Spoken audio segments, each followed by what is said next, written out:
క్రుద్ధః పాపం న కుర్యాత్ కః క్రుద్ధో హన్యాత్ గురూనపి క్రుద్ధః పరుషయా వాచా నరః సాధూనధిక్షిపేత్. వాచ్యా వాచ్యం ప్రకుపితో న విజానాతి కర్హిచిత్ నాకార్యమస్తి క్రుద్ధస్య నావాచ్యం విద్యతే క్వచిత్.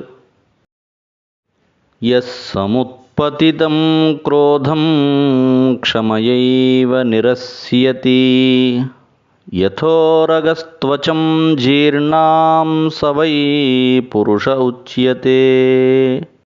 కోపమున్నవాడు చేయని పాపమేముంటుంది? గురువులను సైతం అవమానించడానికి లేదా హాని చెయ్యడానికి వెనుకాడడు.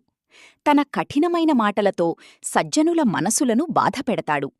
కోపంలో ఉన్నవారికి ఏది మాట్లాడాలి, ఏది మాట్లాడకూడదు అనే వివేకముండదు. వారు చెయ్యని అకృత్యమేముంటుంది? వారు పలకని కఠిన వాక్యమేముంటుంది? ఆ కోపాన్ని క్షమాగుణాన్ని అలవర్చుకోవడం ద్వారా జయించవలెను.